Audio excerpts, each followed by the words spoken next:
Muy buenos días y feliz año nuevo a todos. A ver si este es el año en el que nos libramos del sátrapa de la Moncloa. Es un placer volverles a ver y una vez más les agradezco su atención. Hoy Sánchez es sinónimo de corrupción y de dictadura. Muchos decían que llamar golpista a este señor era exagerar o que representaba una polarización de la sociedad. Ahora ya vamos viendo que va a golpe de Estado por mes.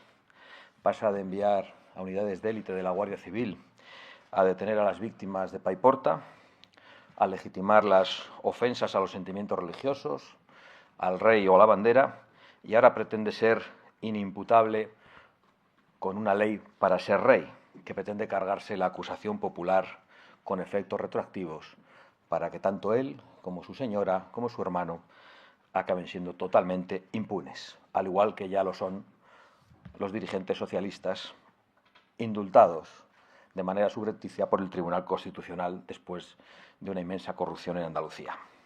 Sánchez está construyendo un Estado a su servicio, porque Sánchez pretende ser el rey absoluto, pretende ser un jefe de Estado con plenos poderes, para que todos los que le rodean, todos los que dependen de él, desde su familia hasta su número 2, hasta el fiscal general del Estado, acaben siendo impunes y no paguen por sus delitos. La buena noticia es que Sánchez ya no puede salir a la calle, porque los españoles le conocen. Y la otra buena noticia es que cada vez le va a costar más viajar por el mundo, porque también le van conociendo cada vez mejor y porque sus aliados no hacen más que perder. Solo le queda Venezuela y Ursula von der Leyen, que visto lo visto, empieza a ser lo mismo. Lo que está pasando con el establishment de Bruselas es absolutamente indignante. Y está pasando algo desapercibido en los medios de comunicación españoles. ¿Cómo es posible que un excomisario europeo amenace a los europeos diciendo que Bruselas anulará las elecciones en los países donde no les gusten los resultados? Lo acaban de hacer en Alemania ante el ascenso de Alternativa por Alemania, a la que quiero mostrar en esta comparecencia todo mi apoyo y todo mi deseo de éxito electoral. Y ha reconocido este excomisario que son los burócratas de Bruselas los responsables últimos de haber anulado las elecciones en Rumanía, porque no les ha gustado el resultado. Por cierto, el pueblo rumano lleva también 2 días enteros en la calle y desde aquí también quiero manifestarles todo mi apoyo ante un robo de las elecciones y ante un ataque a su soberanía. Este es un escándalo mayúsculo y todas las fuerzas políticas deberían denunciarlo, porque hay que avisar a los que sueñan en ser como Maduro para que sepan que finalmente terminan mal. Otro escándalo que merece denuncias que no se producen es el de las niñas violadas en Rotterdam por una banda de musulmanes pakistaníes. Cuando esto ocurrió, prácticamente nadie lo publicó en toda la prensa europea. Muy pocos hablamos de ello hace unos años.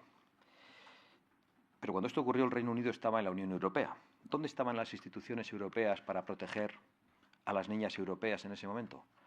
Una vez más, no estaban, porque estaban muy ocupadas promoviendo la inmigración ilegal, promoviendo la dictadura verde y atosigando a los europeos con todo tipo de normativas. Pero volviendo a Sánchez, yo quiero dejar con toda claridad dicho, para que los españoles lo sepan, que no nos engañamos. Sánchez es más peligroso que nunca, porque es un delincuente pillado infraganti, que está dispuesto a cualquier cosa para eludir la cárcel. Es capaz de destruir el Estado de Derecho concentrando todos los poderes. Es capaz de liquidar la libertad de expresión. Es capaz, por supuesto, de mentir a los españoles en las elecciones. Es capaz de trocear la nación e incluso es capaz de favorecer la inmigración ilegal, la ocupación o el aumento de los delitos sexuales en España, hasta llegar a la ruptura total de la convivencia. A ver si algunos se enteran de una vez. En relación a algunos, en relación al Partido Popular y a la cantinela de la moción de censura por la que todos ustedes me preguntan todo el rato, voy a ser muy claro. Que presenten la moción de censura. Es lo que yo hice. Y luego los demás que nos retratemos. Los demás que se retraten. El PP ya se ha retratado 2 veces frente a Sánchez en 2 mociones de censura presentadas por Vox, no apoyando ninguna de ellas. Si no quieren ejercer la oposición, que dejen paso. Y si no quieren presentar la moción, al menos que dejen de pactar con Sánchez. En Europa, las políticas de inmigración, las políticas verdes, las políticas de género, el Consejo General del Poder Judicial, el Tribunal Constitucional, es decir, que dejen de pactar con Sánchez en todo. Creo que no es mucho pedir. Por cierto, señores de Antena 3 y señores de A3 Media, no mientan. Vox no está dispuesto a pactar con Junts, como dijeron ustedes literalmente en los informativos de ayer. Mentira tan flagrante y tan escandalosa que no se creen ni los niños. Es más, yo fui avisado por una niña de 11 años que estaba viendo la televisión y que vino corriendo donde mí a decirme que la televisión decía que yo estaba dispuesto a pactar con Junts, mi hija pequeña, que notó perfectamente la magnitud de la mentira. Nosotros decimos lo de siempre y esperamos que los españoles lo escuchen, que les llegue el mensaje y que nadie lo retuerza por el camino. Sí a la moción de censura, sí a las elecciones inmediatas y no a ningún tipo de cesión con el separatismo. Sobre el tema de presupuestos y comunidades autónomas, tengo que decirles que no hay avances. Como ya dije, solo serán posibles los presupuestos y los acuerdos donde el Partido Popular rectifique con hechos sus políticas migratorias, sus políticas fiscales, sus políticas lingüísticas, sus políticas sobre memoria histórica. Y fundamentalmente la cuestión de la inmigración, que es lo que nos sacó de los gobiernos porque el Partido Popular decidió pactar con el Gobierno de España. La inmigración ilegal cuesta miles de millones de euros a los españoles y, lo más importante, nos cuesta la seguridad y la tranquilidad de las mujeres y de las familias. Concluyo con un mensaje que considero extraordinariamente importante antes de someterme a sus preguntas. Sánchez es el producto de una dictadura en las redes sociales que ha durado 7 años. 7 años de censura, como ha reconocido el fundador y el dueño de la red social Meta. Y nos felicitamos porque ahora Meta, viendo los cambios en Estados Unidos, ha decidido rectificar y afirma que se va a recuperar la libertad de expresión. 7 años donde se han cercenado las libertades de expresión de miles de millones de personas para, por ejemplo, hablar de cuestiones como la inmigración o como la ideología de género, como el propio Zuckerberg ha reconocido públicamente y con todo detalle cuando ha relatado el tipo de presiones y de gritos que recibía desde la Casa Blanca. Ahora veo mucha preocupación por la presunta influencia de Elon Musk, que se limita a dar su opinión y a que otros puedan dar su opinión. ¿Desde cuándo está prohibido eso en Occidente? Para que un excomisario salga y amenace a los alemanes con suspender sus elecciones si votan demasiado por Alternativa por Alemania. ¿Por qué desde las instituciones de Bruselas se dedican a amenazar, como amenazaron también a los italianos si votaban en exceso a Giorgia Meloni antes de las elecciones? Los mismos que ven muy normal que el señor Soros fuera el primer visitante del Palacio de la Moncloa. ¿Cómo se reía Pedro Sánchez cuando le hacíamos estas preguntas? Que nunca quiso contestar. Que el señor Soros reparta miles de millones de euros en toda Europa para promover la Agenda 2030, la inmigración ilegal, la ideología de género, incluso el separatismo en España, parece que es aceptable y está dentro del guión. Que el señor Elon Musk dé su opinión y permita que otros la den, se convierte en una injerencia. Esa es la Europa totalitaria a la que algunos nos quieren llevar. Pero, por suerte, los tiempos están cambiando a toda velocidad y en todo el mundo. La dictadura progre y la dictadura woke está siendo derrotada y hay que trabajar para que en España también la dejemos atrás. El final de Sánchez está muy cerca. Muchísimas gracias y me pongo a su disposición. Buenas tardes. Buenas tardes.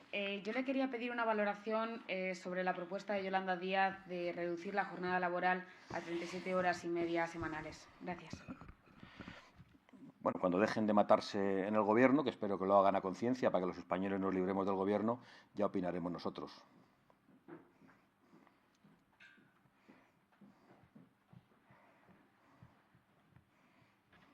Buenos días. Yo le quería preguntar, hablaba de los presupuestos autonómicos, el Gobierno de Aragón es el único que nos ha lanzado a negociar con sus socios.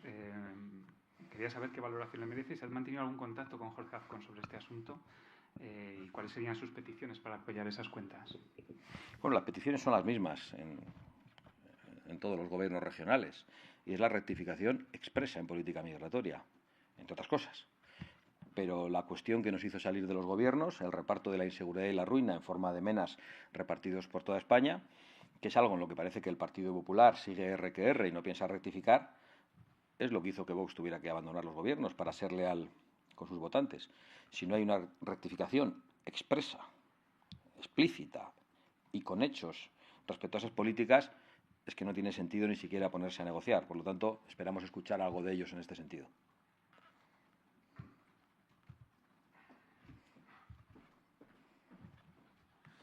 Hola, señora Abascal. Yo tenía varias preguntas. La primera es relativa al asunto de la vivienda. El presidente del Gobierno acaba de comparecer y ha anunciado un nuevo paquete de medidas. Le quería preguntar por una específica y es perdón, la limitación de la compra de viviendas a los ciudadanos no residentes en España, que el Gobierno identifica como un factor que está contribuyendo a subir mucho los precios de la vivienda.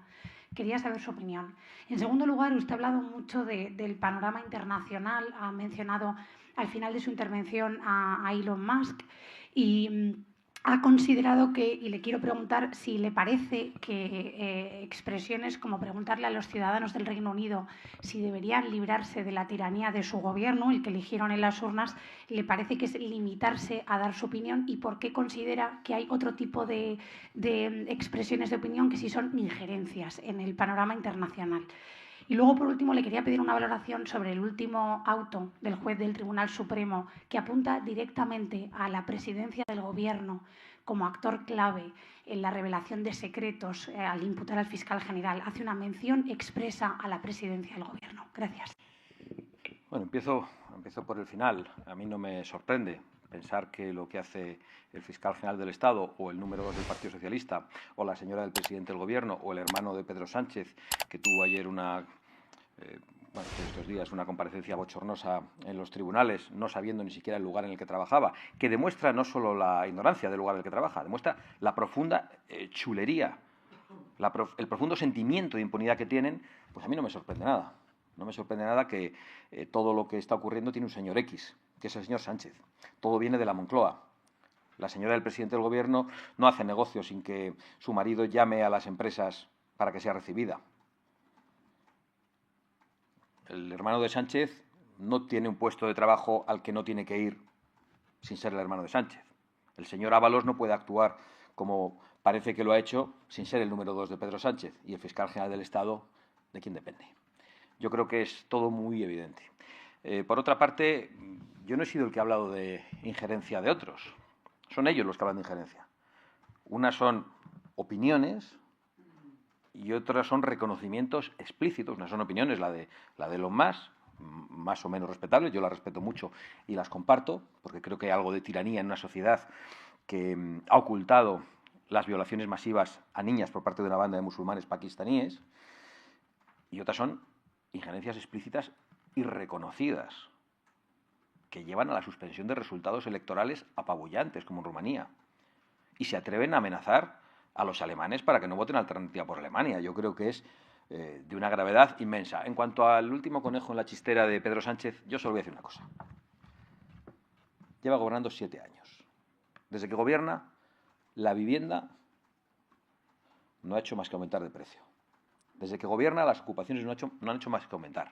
Desde que gobierna, la gente que vive y que tiene su vivienda bien en propiedad o bien en alquiler en barrios humildes, se ha degradado y esa vivienda está peor, como consecuencia de la inmigración masiva. Al único al que le va mejor en España es a Pedro Sánchez, a su mujer, a su hermano y probablemente al fiscal general del Estado, aunque parece que ahora no tanto.